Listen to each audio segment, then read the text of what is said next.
in a senior role or even a leadership role sometimes forget because maybe they don't do the day-to-day job as some of the employees. So I think it's crucial to make sure that, you have some of the frontline staff, available reviewing the demos of the new ERPs that you're looking at going towards.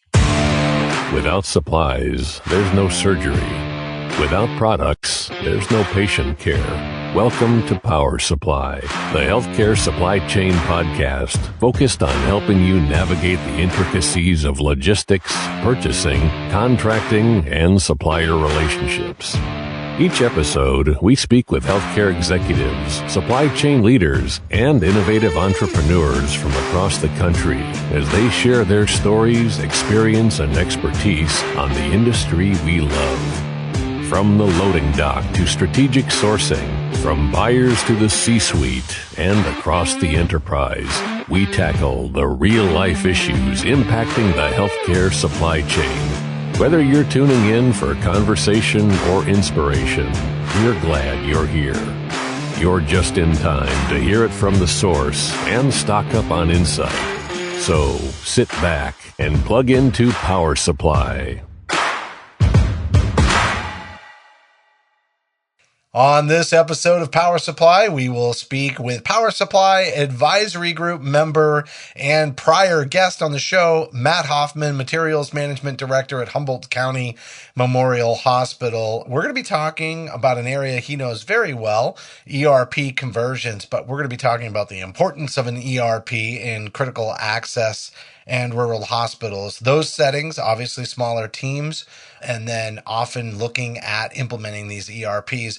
Matt's gotten a lot of activity in his region, reaching out to him for kind of support and guidance, and we were talking about it. And Gary, he said, I think I should come on and kind of talk about some best practices, because a lot of the times when he's getting contacted, people are asking him for tips on how to do a relaunch and a reset on the ERP. So hopefully we'll share some good ideas for how to set it and get it right the first time. Yeah, I'm looking forward to hearing what Matt has to say. Second go around. Sounds like he's just diving into that critical access world where mission is even more vital with the limited number of staff that you mentioned, Justin. So looking forward to hearing what he has to say today.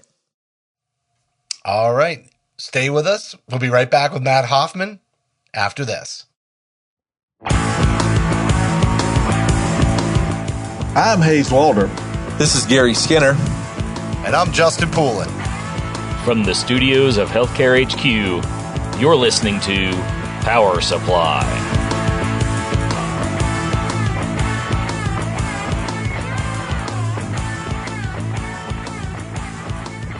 I want to welcome back Matt Hoffmann, Materials Management Director at Humboldt County Memorial Hospital. Matt, you've been on the show before, as I alluded to, by welcoming you back. And then also, you're a member of our advisory group here at Power Supply. And so every month we meet and talk about various topics. We put out an article almost monthly from our discussions and have even created some resources that we like to call the Power Resources, sort of visual representations of processes and concepts and things to be looking out for in the healthcare supply chain. You've been one of our very vocal group members on the advisory. You know, you've got some interesting background and you also work in critical access rural hospitals. And so, you know, sometimes our conversations can be geared towards a lot of the big systems, big healthcare organizations, but, you know, so not as to not address the challenges that I think are getting even more difficult for critical access in rural hospitals, just related to funding, relating to budget constraints, financial pressures. These are things that I think, you know, we don't talk about always on the show. And I think it's important to make time to really highlight that because rural communities may be suffering.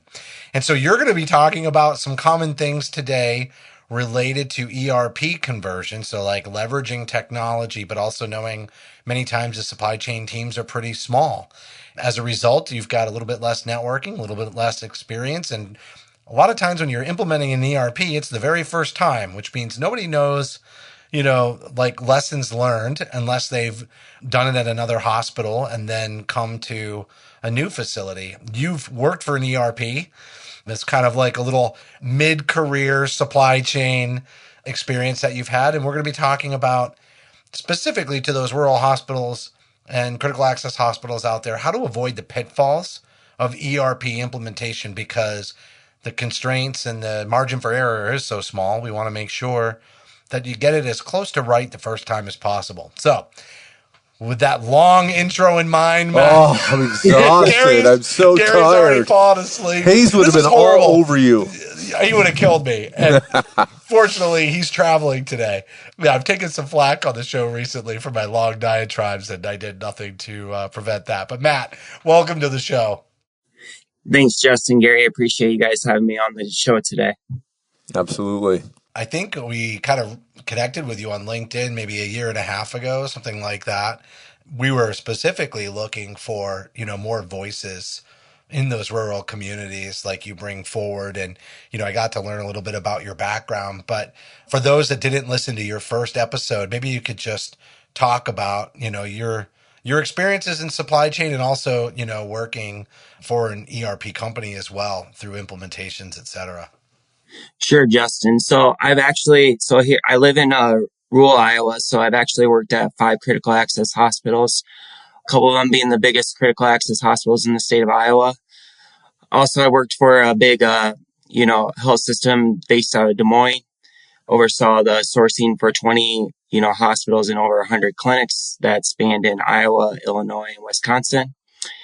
And then after that, I've also worked for an ERP company. I did that for a year, implementing the materials management side of those modules of that ERP system, and then currently went back to working for a critical access hospital. So I love it. Matt, I love that you bringing that up, and Justin alluded to it in a very detailed informational system intro, but the rural piece really dives me back into mission because you wear so many hats. Like, you don't have a giant team. It's like this person, or maybe that piece is outsourced or that piece is a service that's provided. I mean, you've got to be nimble, right? You got to be nimble and ready to go, right, Matt? For sure. Most departments, like I said, I worked at 5 different critical access hospitals. The most staff that we ever had was 4 or 5 people.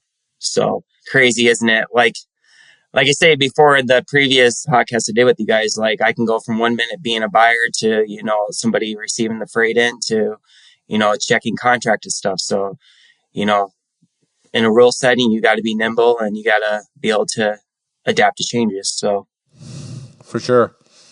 Yeah, and you may not have gone through a lot of different changes necessarily in your career. I mean, I think a lot of times, I won't say all the time, but I think a lot of times people that are working in supply chain in the, rural hospitals and the rural communities, like that's kind of been their job. They're not really bouncing around like you might see in more urban areas. And a lot of it has to do with you'd have to relocate to do that. And so not everybody wants to have to move their family, for career reasons. But, Matt, I think one of the things that you've noticed in your area is that there really is sort of not a lot of experienced individuals that have gone through an ERP implementation. And one of the reasons we got talking about this after one of our advisory calls was the fact that you're now having people reaching out to you asking for assistance in implementing their ERP so that they get it right, or doing some corrective work after they got a little ways down the road and realized that, maybe they weren't quite getting what they had hoped to get initially. And so can you talk about that landscape a little bit for you? I mean, obviously we're not going to mention any specific locations or anything like that, but talk about maybe some of the reasons why people are coming to you and saying, hey, can you carve out a little bit of time from your day job and help us? Yeah, that's exactly right, Justin. So literally in the last, we've talked before, last 3 weeks, I had, 5 or 6 different hospitals reach out to me that's implementing the particular ERP system that I worked with previously. I think some of it is they catch wind that, from LinkedIn that I've worked for the company or I have experience implementing the ERP system. So they catch wind of that. Or previously they know they've reached out to me from previous knowledge and, just email me saying, hey, would this be something you're interested in? Or I have, actually recruiters reaching out to me asking if I'd be willing to help them out. So it's coming from many different avenues. And yeah, I can make this a full-time gig if I wanted to, but I kind of like being in the critical access setting, so I take it as a blessing. So Super cool, Matt, and it's great you have that expertise to share because we talked about the nimbleness of what you need to do. Are you finding that do people stay a long time in rural health, like the leaders of like an ERP implementation, or does it transition and change? And so where it was going one direction, it kind of maybe falls back, and that's where you come in and fill that gap. Is there just a lot of change going on right now in the industry? Are you seeing? well, I can tell you from where I'm at and stuff like that, there's been a lot of change in supply chain director positions. I think people are getting to that retirement age. I mean, I think they've been in that role for 20 or 30 years, and now they're ready to retire. So I'm telling you, anybody looking into supply chain, especially healthcare, like this is the time to, to really go at it. So Yeah, I think the whole focus of what we've talked about in the past of materials management used to be in the basement. Now it's really at the C-suite level because it's such a significant expense that it's so important to be there. And then that changing of the guard. This is the way we always did it. And it's change and it's new nimbleness and AI and all the things we talk about moving forward and the change. And so coming in to fill those gaps is a direction that I think you just alluded to. for sure, for sure. The reason too that I've had a couple is maybe their implementation didn't go the way that they, felt it should have, and they've reached out and, currently working with one to help make sure that the implementation ends on a positive note. So Yeah, I know we're going to dive into that a lot, like some keys for success in implementing an ERP, especially in a rural setting. But like, why don't you just talk about some of the things that you've been able to accomplish by having one in your current role? Because I think, did you implement the one at where you work currently? And that was this is when you took the job, you immediately implemented it, or was it something you implemented and then you went somewhere else and came back and implemented, came back and took the position? So I've the current ERP system that I utilize and that I previously worked at, I implemented it twice as a client. So Oh, yeah. yeah, so I implemented it previously at another critical access hospital, and then once I came to Humboldt, I implemented it about a year after I started there. So Got your remember, feet I had under to build you. that item Yeah. master from scratch. Yeah. Wow. All right, we're going to dive into the item master. Can you say that again? Because, Did you just say you built an item master from scratch? From scratch. Could not utilize the previous ERP system. So, yep, it was a dandy. So, and I think that if we can go ahead and dive into it, that's actually one of the things I kind of want to talk about with you guys today is I think one of the issues that, people struggle with their ERP is their current ERP system that they're using, and then they're trying to extract data out of. One, they're not able to, or two, they might not even understand how to extract the proper data that the new ERP system is seeking to have. I've seen that on several implementations. Yeah, and it's like the setup is so important. So, you know what? Before we get into I think there's a data gathering piece that you're touching on right there. But I also want to talk about some of the other pitfalls just based on the nature of being a smaller facility stressed on resources. And it's something that you kind of pointed out is like you might even have a lot of the pieces in the right places, but then how do you actually carve time out for everybody in the organization to do training? And so I want to start with sort of the training and educational plan is like, how do you get creative around that? And what are some of the challenges that make it difficult? Because even if you set it up perfectly, you have the whole adoption aspect of getting people to utilize it and utilize it the way it's meant to. And a lot of that is training related. Can you dive into that? And then we can get into the cleansing and some KPIs in that area. Yeah, so that's great. Great topic. So I see that a lot of clients and people that I've helped with previously, that's really struggle with is actually, setting aside time to actually train in the system to really gain the concept of this is how the new ERP system is going to work and how it's going to be different from their current system. So what I would recommend is what I've done is I set aside a time like in the calendar that I put it on all my employees' calendars. Like, hey, this is the ERP training time. We're going to do this. Like it's mandatory. you set aside an hour or two and you make sure you go through it. Like, hey, this week we're going to go through, this is how you create a purchase order, and then have them test it, make sure that they understand it. Next week you go over, this is how we do a requisition, and then the next week, this is how we receive product. Next week, this is how we build an item in the system. So that's how I broke it down so that my employees understood, like, this is how the system is going to work. So, and it worked. I mean, when we went live with the current ERP system, July 1st, it was a non-event for us. So just really breaking down the training and making sure it's mandatory. Like, you're the leader, like, you're the director of supply chain. It's on you to make sure that your employees are trained. And also, it is the responsibility. I don't know many people that say ERP go live is a non-event. I mean, the item master thing is a whole other level too, but I've never heard anybody say we implemented an ERP and it was a non-event. And do you think some of that is like the scale?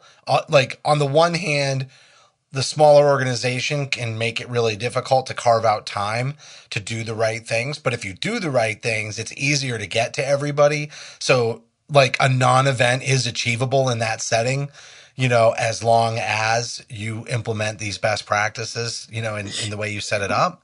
Yeah. So I'm going to tell you, when I was working for the ERP company, there was 3 hospitals I implemented at the same time in a rural setting. And it was the first time that the ERP was having that done. And 2 out of the 3 were non-events for go lives. And you know why? Those 2 hospitals put in over 100 purchase orders in the test database, over 100 requisitions, 100 receipts. Like, they really tested the system, understood it, asked questions. Tried to break it. Almost tried to break it. Like, yes, we're going to make it break. Exactly. Yep. Yes. Yeah, they did it as almost like they were a beta. Yep. Instead of implementing a full-fledged system, they approached it the way companies approach product development cycles and version releasing and things like that. That's really okay. So we're going to get into the testing piece too. You've teed up a couple of like really incredible themes. So I'm going to walk us to the data gathering and like clean data and like some best practices there. And then we can get, into that testing piece. But one thing that I think is pervasive in this conversation that you had brought up to me too, and it kind of ties into training, which was, a change in leadership or a change in staffing due to the ERP conversion. So, like, I'd like you to kind of set the table on that because, I think leadership buy-in is the common theme through every, aspect of our discussion today. So why would there be a change in leadership or staffing turnover related to an ERP conversion? What would cause that?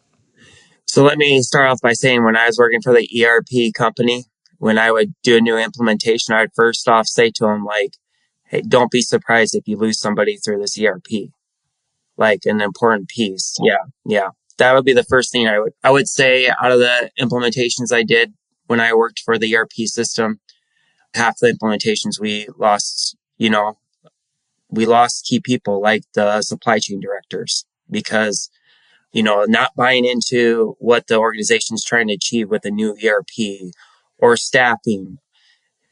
Heck, it was even the CFO or the senior leadership that sometimes had turnover. And then that's where, it's like, what direction are they going? So I think the reason that you might see a lot of turnover is, again, there's not support for what the organization is trying to achieve with the new ERP system, or maybe it wasn't communicated, or maybe those individuals weren't even a part of the process, the vetting process for the ERP that the organization was wanting to go to. So I think it's crucial for any organization looking for a new ERP system to make sure that the key people are involved in the decisions. You were going right there where I was asking, Matt. Transparency, right? People are going to be more part of the team if they know the playbook, right? For sure. I think that's where you gather support. I mean, they see it and they're like, like, this is what the system can do. Or maybe they have some questions that maybe somebody in a senior role or even a leadership role sometimes forget because maybe they don't do the day-to-day job as some of the employees. So I think it's crucial to make sure that you have some of the frontline staff, available reviewing the demos of the new ERPs that you're looking at going towards. Well, and the day-to-day stuff could be the data cleansing. And so the manager, as we kind of go into the data piece, may not want to have to dive in. You said you had to build your item master all by yourself. You at least, on the very least, have to reimagine the item master, and you have to clean it for it to be, viable in the new ERP. And so do you think sometimes it's projects like that also, like, certain leaders are just not up for it? Like that, oh, I just do not want to do that. Well, so again, I implemented this system twice, and I can tell you the first time, there were a lot of times I'd go into work after my kids went to bed and my wife, spend time with my wife. I'd work, 2 hours afterwards just to get the item master cleaned. Now, I was very fortunate this time that, my employees that had, great, great workers and able to attack it, some of it during the day, during my work schedule. So that was kind of a blessing. So I didn't have to stay after work. So I think it's just making sure you're setting aside that time to really review the data, because there's so many times that, people go live, they didn't review the data, and then they're in production, they're using it, they're like, oh, this isn't right. This isn't right. Well, that's the reason you have the test database. That's why you're supposed to be testing the data or, reviewing it to make sure that you're catching this stuff before you're actually utilizing the system at go live. Do you think a lot of times there's artifact with, an item master that hasn't been cleansed? Like, they're creating items as a workaround for some sort of shortcoming or something they're trying to deal with, or some sort of accommodation of an old process. And the whole reason you're bringing in the ERP is to remove that. And yet there is pushback because people don't necessarily have the vision of how those problems could be removed in the new ERP. So they're almost like hanging on to some of those items or those processes and trying to get people to design the ERP around what it used to be like, not what it's going to be like. Yeah, I've seen that a couple of times, that it's like, well, my previous system could do this. How can this system? Well, I think the reason you're switching from your current system to the new system is the current system isn't utilizing your efficiency the right way as this new system could. So you're exactly right. Like, there's a reason you're switching to the new system. So why don't you try to understand what can you accomplish in the new system, or ask questions and say, like, hey, in my previous system, I was able to do this. How do I do this in this new ERP? It's really asking the question to make sure you can understand. And most times it's a better, more efficient process with the new ERP. Do you see, Matt, I remember these days, and you're bringing me back to some repressed memories that I tried to get rid of 35 days straight, 10, 12-hour days. I'll never forget it. And I remember people, miserable because it had to be done. And it was the direction and handed down, and this is where we're going to do it. We had as much transparency as we could. But do you find at some point in time it's like, this kind of is the way it is, and we go live on this date, and that's why you said earlier some people leave, unfortunately, and that's sad, but sometimes natural attrition is part of this, right? Yeah, I mean, they're not on the boat, like, and I think you have to make a decision at the senior team level is like, hey, this person owns the boat, and this is the direction we want to head. Like, maybe it's time to cut ties. So something that you just said, about, creating the clean processes and everything else, and it ties into training as well, but just having adequate time to bring up those use case scenarios and start to frame people's thinking before you get into the data cleansing, before you get into the training. And then I want to go to the testing piece that you talked about earlier. Like, I almost see like that testing. I think you said like 1,000 orders or some 1,000 lines or yeah, like 100 POs. Yeah. Yeah. 100 POs. So like, that to me is sort of like the final, like, okay, we've taught people enough, but there's something about going through that last testing step. If it's really robust, and to Gary's point, you're trying to break it, you're actually doing the final sort of tie it all together with everybody that has to utilize the system. It's almost a part of training as well, because it might not be that the ERP isn't working. It may also just be some gaps in training, or maybe they weren't ready to understand it because they didn't have other fundamental elements about how the process is going to work, that it didn't make sense to them in the earlier training, but then when they get to the testing piece, you can refine their experience to another level. And I'm sure there are still things that have to happen in how you're setting up the ERP as well, but I feel like it serves a couple of different purposes. Do you want to talk about the importance of testing and some key areas around that? Sure, yeah. So the testing, like currently one of the clients I'm working with now, they're doing par restocks and they're having issues with multiple departments being able to, see their par restocks. Well, it came down to if basically the issue is if there's multiple open par restocks from the same department, it basically shut it down so that nobody could use the par restocks. So it's really making sure you understand that, hey, you need to go into the open par restock and fulfill that or submit it. Then you can place a new order, because what you're doing is you're hanging up the rest of the departments from placing their orders. So it's really, if the individuals understood that, tested that, it would alleviate a lot of the issues that now they're experiencing in production. And now that it's almost like if they were if they were actually able to visualize that, like on the floor of a manufacturing plant assembly line, they would see the bottleneck so clearly. But because it's like in an electronic, more abstract system, it's harder to visualize that bottleneck. Would you agree? Or like, yeah, I agree with you. But also, I will say, I feel like some of that is also on the ERP system too, like making sure you're communicating like, hey, this function, this is how it operates, and doing teach back, right? Make sure that they actually understand it or actually work through it on the test database and really show them so that they do understand, like, hey, this is how this works. And this is, if you don't do this function the correct way, it can cause issues by, error A, B, C. So I think testing, again, coming down to it, that it's something everybody should do. If you skip it, you're going to cause issues. You're either going to, when you go in production, you're not going to know what you're doing, is one. Two, you're probably going to have to postpone your go live. I've seen that too multiple times. And then you're paying the ERP system for a system you're not even utilizing, which is not good. Go ahead, Justin. I was going to say, do you ever see anybody like literally roll back the go live? Like they go live and then they didn't test and then they all of a sudden they unravel it. And like, I think that reset is detrimental to culture. Yeah. When I was working for the ERP company, we actually had a client that postponed their go live, I think 3 or 4 times. Yeah, I think a best practice, Matt, would to have Justin come out and let him be part of your ERP go live and to see how Justin does. Sorry, That'd be miserable. I am so volunteering, Justin. I'd learn a ton, though.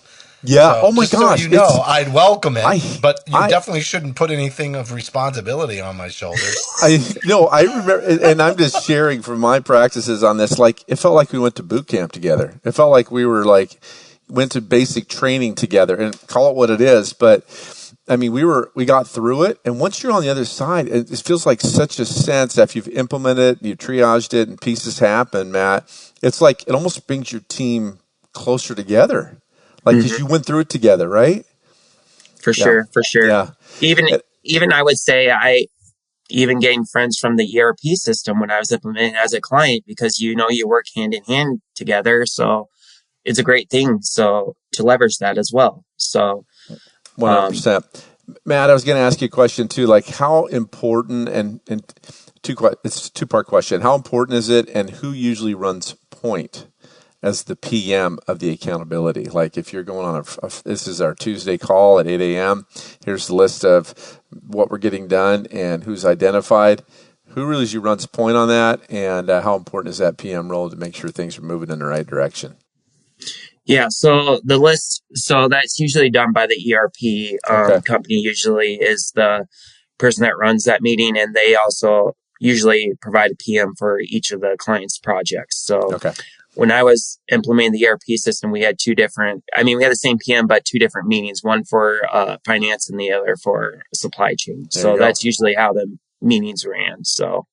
Yep, get it. But that PM on the huge, hospital side, it's usually you have a dedicated point, and a lot of times that's the senior leader that really it rolls up to all day long. I want to talk about kind of like the need for a consultant.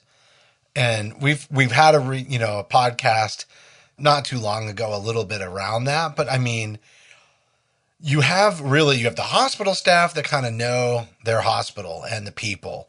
And then you have the ERP vendor who really knows their product and knows the features. But you almost need somebody who's kind of triangulated with that to sort of understand how to translate between those two parties to get where you need to go, right? And so, I think primarily for the rural setting and critical access hospitals, like what are some qualifying questions for the ERP vendor? Because I do think a lot of times people just think like, oh, we'll get that and they'll give us all the resources. And like every contract I've ever seen, they underestimate the amount of hours that's going to be required. And, I feel like that's another area where a consultant can come in and say, hey, if we were to benchmark you, this is really, and knowing you and how you compare to other clients we've worked with, this is the amount of hours. But there's almost like during that initial procurement process, nobody wants a number that's so big that they don't move forward with the ERP. And then they wind up like, oh, wait a second, we're going to need triple those amount of hours to pull this off. And so kind of wondering, Matt, like what questions should people be asking of their ERP vendor? And, how do like potentially consultants come in and advocate? Sure. So I think, it's dependent on the ERP system and how they charge and stuff like that. Like the one that I worked for and that I implemented, it's based on licensing structure. So that would be the first thing to really look at. Like how many licenses are you really going to need for implementing the ERP? Like when I mean licenses, I mean how many accounting licenses, how many supply chain licenses are you going to need? The second thing is like, what are you really trying to accomplish? Like, are you going to implement barcoding? Do you currently have barcoding? Because that's another fee. Do you have EDI?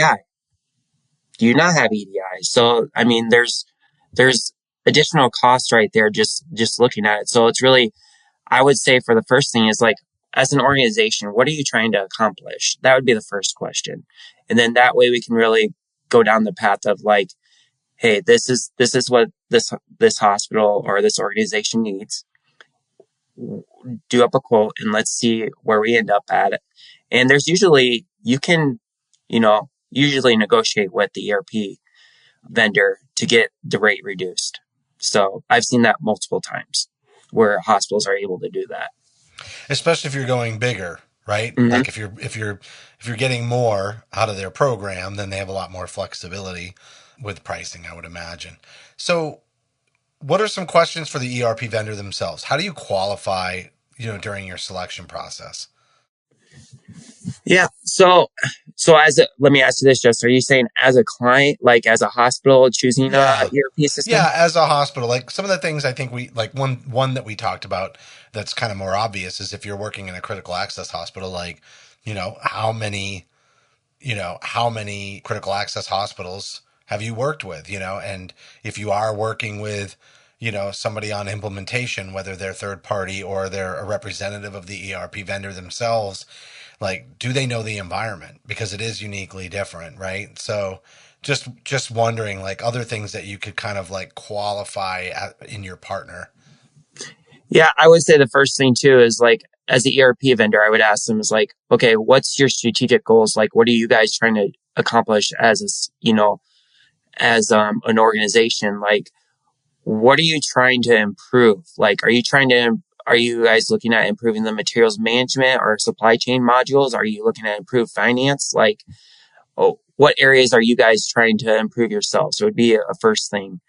The second thing is, again, the list of references of, if I'm working at a critical access hospital, like give me some references of other critical access hospitals that currently utilize your system because I want to ask some questions. I have that happen to me all the time. I have people call me up. At least I have 2 or 3 calls a month of different hospitals reaching out to me about the implementation that I just completed back in July. And, what's the good and what's the bad about, utilizing that particular ERP system. So that'd be one. And then really I would tell them like, hey, this is what we're trying to accomplish, as a system or as an organization. is that something you guys are willing to work with us on? Or do you guys have the tools currently in your ERP system to help us accomplish our goals that we're trying to move forward with? So Matt, I've seen some of these ERP implementations at larger health systems, be multi-year projects to an extent, but what's a realistic time frame for a critical access or rural hospital to implement typically? So I would say 6 months. So if you're implementing the materials or supply chain modules of a particular ERP, I think 6 months. Finance can usually go a little bit sooner than that, but I think 6 months is a good time frame. I have seen some organizations go a little bit less than that. I've myself implemented a couple hospitals under 6 months, but I think 6 months is, a really good timetable because you're able to test the system thoroughly. The ERP system doesn't feel rushed to get data in there. So you guys can really work through the agenda and what you guys are trying to accomplish together. I've also seen some organizations take longer because of how they want their setups. But again, 6 months is a good time frame. Great. Matt, you did wonderful. And just for the listening audience out there, if you would like Matt to build your vendor item master from scratch, you just got to reach out. Terrifying. I know. I really wish we had video for this episode. If everybody could have seen Matt's face when there's a half second where he thought I was That's serious. I'm glad you didn't say that because I'm working with somebody and I'm betting they're going to want me to do that. So do not. Oh, yeah. Well, all right, Matt. Great job on the show today. Thanks so much for coming on. You're a ton of fun. You're a great addition. A voice of maybe an underserved area of supply chain in healthcare on our Power Supply Advisory Group. So just want to thank you so much for your contributions there as well. And thanks so much for coming on the show. Thanks, guys. I appreciate it.